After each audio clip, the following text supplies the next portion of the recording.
dear beloved, Boss Mike, Cervera. Your thoughts on Representative Marcoleta's statement that there is no such thing as the West Philippine Sea? Oh, kita nyo mga kababayan ang sagot. Ibian Bell, thank you naman, ha? Ha? O, tignan nyo ang sagot ni Pangulo rito. Pagmasdan yung maigi. Dinggin ninyo, mga kababayan, ha? Naku, nandiyan si Kicks TV. Kicks TV, sorry, ha? Alam kong idol mo, pero idol ko rin talaga siya. Bilang pagmamahal ko, ha, Kicks TV, kay Marcoleta. Hindi porke binabatikos ko. Di ko na siya mahal, ha? Oo. Ako nagmamahal ng tao sa puso ko para kay Marcoleta. Kaya nga sabi ko, sa mga gusto kay Marcoleta, boto nyo, ha? Sa mga gusto lang. Ito na. Ano sabi? Ulit. Ito na. Pakinggan nyo. I just would like to get your thoughts on Representative Marcoleta's statement that there is no such thing as the West Philippine Sea. Nako. Okay. Yung sagot. Na, kasi expressing his opinion. When I see him, lulukuhin ko siya. Isa candidate so he has to grab headlines, di ba? So, tama yung ginawa na for a candidate. Ngayon, ever talking about it na. Si Pangulo, no? Simpleng-simple lang mang asar ito. Si Pangulong Bongbong, simpleng-simple mang asar ito. Okay. Pagka nagkita kami, lolokohin ko na lang siya at aasarin ko. Dagdagan ko lang ng pang-aasar. Ha? Aasarin ko na lang, oo. Okay yan, tumatakbo siya ngayon, Ha? Okay, di very good. Tama yung ginagawa niya, napapansin siya ngayon, Sa puro negatibo, mga kababayan. Dahil nga po rito sa kanyang pakikipaglaban, wala na West Philippine Sea. Gusto nyo ng debate? Sino may sabing walang West Philippine Sea? Mga kababayan, merong South Philippine Sea, walang West Philippine Sea. Anak ng pating kayo naman. Paano pa yan, mga kababayan, di ba? Mayroong West natin yan di ba? Siyempre meron ding South China Sea, South nila yun parehas merong South China Sea, meron ding West Philippine Sea. Ano wala yun? Kamisa kasi si Marcoleta. Di ko pa alam dyan, ha? Tatakbo, di ba? Tatakbong mga kababayan? Tatakbong senador. Ang tanong, mga kababayan, si Marcoleta ba pag nanalo, kanino maglilingkod yon? Mga kababayan, tanong ko lang naman. Baka may makasagot dyan. Kung sakaling manalo, yung idol ko ni si Marcoleta, kanino ba maglilingkod yan, mga kababayan? Maglilingkod ba yan sa China o sa ating bansa? Kasi ngayon pa lang, mga kababayan, hindi pa lumalaban, sinusuko na. Kita nyo, mga kababayan, hindi pa nilalaban ni Marcoleta yung ating karapatan, sinusuko niya na yung laban. So saan natin kay Marcoleta? Tanong ko lang naman kung ano ang aasahan natin dyan. Di ba? Si Marcoleta ba kanino magsisilbi? Sa bansang kanyang sinilangan? O baka naman nagkakalamali lang tayo? Tanong ko lang, si Marcoleta ba may lahing inchik yan? O tingin ko naman wala mga kababayan Mas mukhang may lahi pa siya dun sa Oo, dun sa alaga ko. Alaga ko! Di ba, mga kababayan? Mas kamukha niya pa yun ngayon, ulitin ko lang. Kung ngayon pa lang, sinusuko niya na yung laban, paano pa kaya kapag naging senador yan? So wala na. Magpapabigat lang ba yan si Marcoleta sa ating gobyerno? Di ba? Sabi tuloy. Eto mga kababayan. Kicks, sabi nung nagtanong sorry huwag kang magtatampo kasi yung nagtanong ayan I just would like to get your thoughts on Representative Marcoleta's statement that there is no such thing as the West Philippine Sea. Kita mo, there's no such thing as the West Philippine Sea. Sabi daw ni Marcoleta eh. So, ibig sabihin, wala daw talaga. Eh tayo mga kababayan, sinasabi ko nga sa inyo, paglalaban ko, merong West Philippine Sea. May South nga tayo eh. Wala tayong West, ganon? Kalokohan yun. At China, kung merong South China Sea, tayo merong West Philippine Sea. Tangan lang mga kababayan, talagang gusto nilang sakupin yung walang hanggang katubigan. Diba? Walang hanggang katubigan yung gusto nilang angkinin eh. Kulang na lang pati yung Zambales, Palawan, at yung Mindanao, abay ariin na nila eh. Di po ba? Okay lang. Baka naman yung mga taga Davao, gusto nyo bang maging China? O ayaw ninyo? Kung ayaw ninyo, ipamigay nyo na lang si Digong sa China. Para hindi siya mahuli ng ICC ha. Balita ko, nako, Digong, bigla ka na lang dadamputin. Oo, para kang asong huli ka! Mabubulaga kang bigla. Mabubulaga na lang bigla si Digong, mga kababayan eh. Maniwala kayo sa akin. Nabasa ko yan sa akin. Napanaginipan ko yan kanina. Habang natutulog ako, nakita ko sa panaginip ko, si Digong, habang nandoon, kumakamay at nangangampanya. Biglang nasa entablado. Hindi ko lang alam kung nasa entablado o nandoon kumakamay sa mga tao. Ay naku mga kababayan, dinampot to eh. Sabi ng panaginip ko. Diba? Sa panaginip ko nakita ko yun, mga kababayan. At ito pa, naku, si Sarah, mga kababayan. Si Sarah, may impeach talaga eh. Wala tayong magagawa, may impeach yung mga kaalyado ni Sarah. Wala na. Bakit kanyo? Eto, bibigyan ko kayo ng dahilan. Ang mga kaalyado ni Sarah ay paubos na. Yung iba, mga kababayan, tahimik na lang, nagkukunwari na nandiyan pa sila. Kasi, hinahabol pa nila yung eleksyon. Pagkatapos ng eleksyon, makikita nyo. Makikita nyo, magpupulasan lahat yon. Isa pang dahilan, mga kababayan. Tanong ko sa inyo, kailan umakyat ang rating ni Sara Duterte? Mula noon, nasa 90, bumagsak hanggang sa pinakababa na survey. Wala na, hindi na nakaangat. Pababa na ng pababa, pasaid na ng pasaid. Ang tanong, alam nyo naman ang mga politiko, kung sinong malakas, dun sila pumapanig. Karamihan naman eh, aminin natin, karamihan ng mga politiko dyan, hunyango talaga eh. Diba? Kung kanino sila makikinabang, doon sila pupunta eh. Bigyan ko kayong isang halimbawa uli. Tignan nyo si Cayetano. Running mate pa nino ni Digunyo. O ano nangyari? Narinig nyo na pa ba? Narinig nyo pa ba mga DDS? Tanong ko sa inyo, narinig nyo pa ba si Cayetano? Si Boy 10K. Si 10K. Narinig nyo pa ba? Bumanat pa ba sa gobyerno? Wala na. Hindi na. Nandoon na.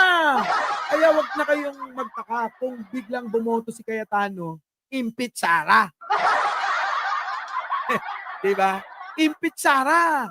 Yun talaga sasabihin niyan at yun ang iboboto niyan. Diba? Ngayon, mga kababayan, nakita nyo naman, ang laro sa politika.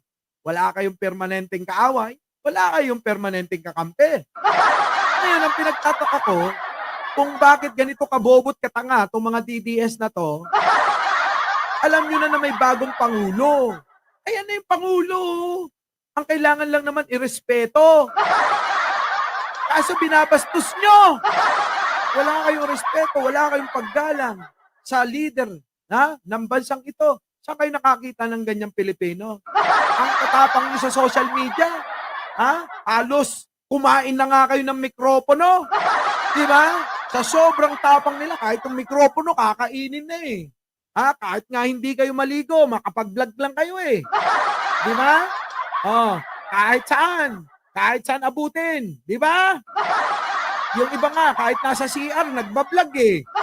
Oh, aminin nyo na. Oh, bakit hindi kayo makaharap? Ganun lang naman. Simple lang, sasagot lang kayo. Oh, Mr. Chair, opinion ko po yun. Mr. Chair, opinion ko po yun. Bakit mo ako minura? Mr. Chair, opinion ko po yun. O, paulit-ulit lang! Lang takot na takot kayo. Ha? O baka naman may dumidikta sa inyo. Tulad na sinabi ni Ninyo. Totoo lang mga kababayan eh. Sabi ni Ninyo may dumidikta daw eh. Ito na. Tingnan natin kung anong magiging reaksyon ni Pangulong Bongbong Marcos dito sa tanong na to. I just would like to get your thoughts on Representative Marcoleta's statement that there is no such thing as the West Philippine Sea. Oh. Okay. Okay, he's expressing his opinion. Yung mukha ni Pangulo. Oy, alam nyo, ito, kung ano inahangaan ko at gusto ko magaya kay Pangulo, yung kung paano sumagot ito. Di ba? Yung kahit patikusin siya, kahit ayaw niya, yung opinion ng iba, makikita nyo, cool na cool siya. Di ba mga kababayan? Cool na cool ang Pangulo. Sinasagot ng mga kababayan, dinadaan na lang siya biro. Yung biro na nakakabaon. Ha? May birong ganun eh, no? Mga kababayan, may birong ganun, yung nakakabaon. Tulad ng biro sa inyo. Sabi ng jowa nyo, tara, ha? Kain tayo ng manok. Saan? Sa Victoria Court. Kayo naman, sumama. Di ba? Kakain lang naman ng manok eh. Sasabihin, o doon daw tayo maghintay. Saan? Sa waiting, Ano yan? Waiting area. Akit ka naman, waiting area. Mag-aantay daw kayo eh. Biruin mo yung waiting area nyo, may kama, may jacuzzi. Di ba? Sita nga naman. Sige lang, sama rin ng sama eh. Di ba? Ganun kayo, mga kababayan? Ganun ba kayo? Ang simple lang, Pagdating sa loob makakaayaw pa ba kayo? Yung mga babae, makakaayaw pa ba kayo pag nakita nyo na may kama pala? So, nandito na tayo. Ano pa ba gagawin natin? Kailangan naman na mag-walk out kayo. Hindi na. Oo. Ligo na lang kayo. Magsabon ng husto. Humiga sa kama. At antayin nyo yung pagdating ng babaon. Parang si Pangulo. Di ba? Simpleng-simple. Pero baon na baon. Yan po mga kababayan eh. Tuloy. When I see him, lulukuhin ko siya. He's a candidate. So, tignan niyo yung mukha ni Pangulo. Kung ako yan, ako Ito Kung ako si Marcoleta, may inis ako. Nakakainis yung itsura, Gumaganon-ganon, Sabi, yan, tignan nyo. Iniinis ka, Marcoleta, maniwala ka sa akin. Iniinis ka. Iniinis ka. ko siya. He's a candidate. So, He's a candidate eh. Siyempre kailangan niya yan eh. Tingnan niyo, iniinis si Marcoleta eh. Talaga. Matutuwa yung... Kaya nga ito na. he has to grab headlines, di ba? So, tama yung ginawa na for a candidate. Ngayon, ever talking about him na. Tama daw yung ginawa ni Marcoleta. At least ngayon napapansin na siya. Ang problema, yung pagpansin sa kanya, puro negatibo eh. Tandaan nyo, pangit din ng puro negatibo yung mga mababalitaan para sa inyo. Nakakababa ng kredibilidad yun eh. Di po ba? Pag bumaba kredibilidad mo, parang ako, pag narinig ko to, teka muna, bakit ganito sinasabi ni Pangulo? Diba? Sinasabi pa ni Marcoleta, walang West Philippine Sea. Abay, kalokohan yun. Kalokohan yun, mga kababayan, Eto pa. Eto, si Kuyang, Sa mga nagsasabi na, Ngayon, tanong ko, mga kababayan, tanong ko sa inyo, masasabi pa ba ng mga DDS na weak leader? Si Pangulo? Tanungin nyo naman si Digong. Si Digong nagmamakaawa na yun. Nagmamakaawa na kay Pangulong Bongbong. Tandaan nyo ba yung pinakita ko? Na nagmamakaawa na si Digong? Di ba? Ngayon, ang tanong ko, masasabi pa ba ni Digong na weak leader si Pangulong Bongbong? Ngunit to, thank you naman ha. Masasabi pa ba ni Digong at ng mga DDS na weak leader? Wala na sa comment section. Sabi nila weak leader, weak leader, weak leader. Kasi mga minion. Mga minion, kung ano lang sabihin ni Digong, yun lang yung mga pinaniniwalaan nun. Yun ang totoong mga minion. Ayan po yung mga magandang halimbawa eh. Yung mga minion ni Digong, kung ano sabihin ni Digong, yun lang yung mga sinusunod nun.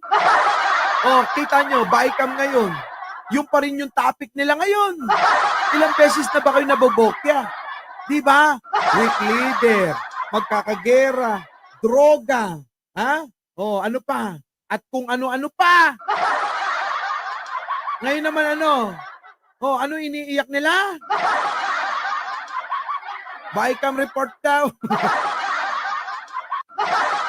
Diyos ko pa! Ang dami na nagsabi. Yung mga matatalinong tao na tulad ni Drilon, Trillanes, Tichay, yung mga yan hindi nakaalyado ni Pangulo. Pero bakit? Hindi ko naman sinasabing pinagtatanggol nila si Pangulo. Bakit kanyo? Mga anti-Marcos yan eh. Di ba? Itong mga asungot. Yung mga asungot ng mga vlogger na akala mo naman nag-aral ng usaping batas. Sabi ko sa inyo ang pinag-aralan ko, cosmetology. Ang pinag-aralan ko kung paano magkulot, kung paano magkulay ng buhok, kung paano maggupit. Yun ang ating pinag-aralan hindi ko kinakaya. Ay bakit? Hindi naman ako abogado. Hindi naman ako enyero. Hindi rin ako politiko. Hindi rin ako doktor. Ay bakit? Pero matalas yung isip ko. Hindi naman ito amlang ang sinuso. Yung bata ko, breastfeeding ang daddy ko. Sabay, nag-promil ako. S26 ako. Tapos, pinag-promil ako. Pagkatapos nun, nag-anchor ako. Ayun, mga kababayan. Kahit pa paano, nagkalaman yung utak ko. Hindi nyo basta maloloko. Di ba? At ang tinuro ng nanay ko, mahalin ng Diyos, mahalin ng magulang, mahalin ng kapwa. At yun ang aking tinandaan. Minamahal ko ang Diyos, minamahal ko ang aking mga magulang, minamahal ko ang aking mga kapwa, mga kapatid. At syempre, mga kababayan, mahalin din ang sarili. Di po ba? Huwag niyong wawalain yung pinakapanghuli, ang pagmamahal sa sarili. Kung kayo ay nawawalan na ng reputasyon sa pinaggagawa nyo, ihinto nyo na yan, Yung mga DDS, wala na reputasyon Ang tawag dyan, kahit wala na silang reputasyon dahil sa mga pinaggagawa nila, wala na kayong pagrespeto sa sarili nyo. Diba? Wala silang pagrespeto sa sarili nila. Kaya ganun na lang kung paano sila mambastos ng kapwa. Wala silang pakialam. Diba? Tuloy na. Mga kababayan. Si Pangulong Bongbong nakaka-visit For a candidate. Ngayon, ever talking about him na.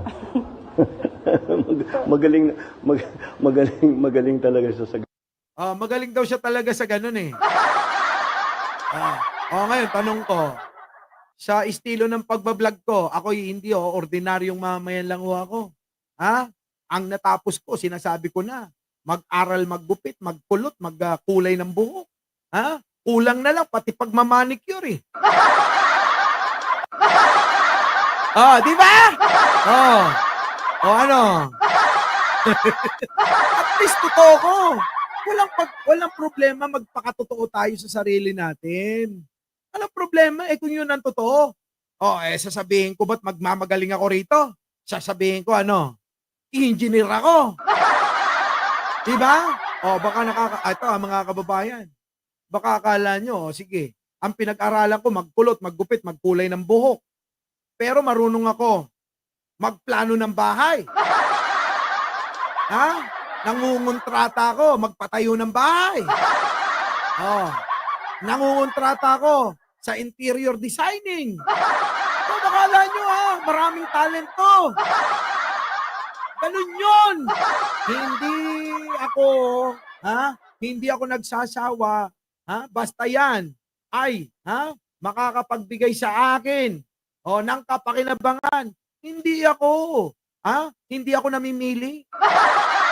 Di po ba, mga kababayan, ganun dapat? Huwag kayong mamili. Basta ito'y may matututunan tayo, kaalaman. Yung ating makukuha, wag ho kayong mamimili. Wag ho kayong mamimili, maniwala kayo. Oo, kahit ano ipagawa nyo sa akin, kaya kong gawin eh. Di ba? Kahit anong hanapin nyo, meron ako eh. Ayaw nyo maniwala. Order na kayo sa akin. Baka may gusto kayong mga produkto. Gusto nyong paratingin? Kaya ko eh. Iba yung talent ko. Iba yung talent ko. Di ba, baby? Si Jen Angeles, bilib na bilib nga eh. Biruin nyo, nagkakilala kami, ginupitan ko lang na in love ng husto. Gupit lang yun Gupit pa lang na in love na. Paano pa kaya?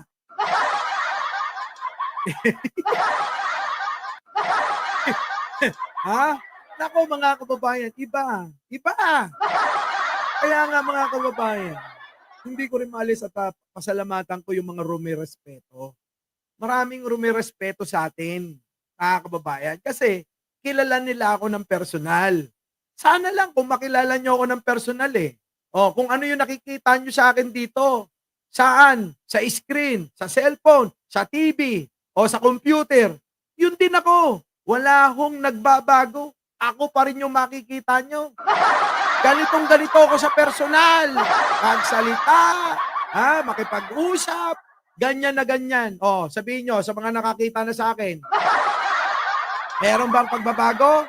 Wala hong pag-iimbot. Parang ako si Pangulo. Hindi marunong, hindi mapag-imbot, hindi mapagpanggap. Hindi ho. Sabi nga sa English what you see is what you get. Yun. Ako yun. Di ba?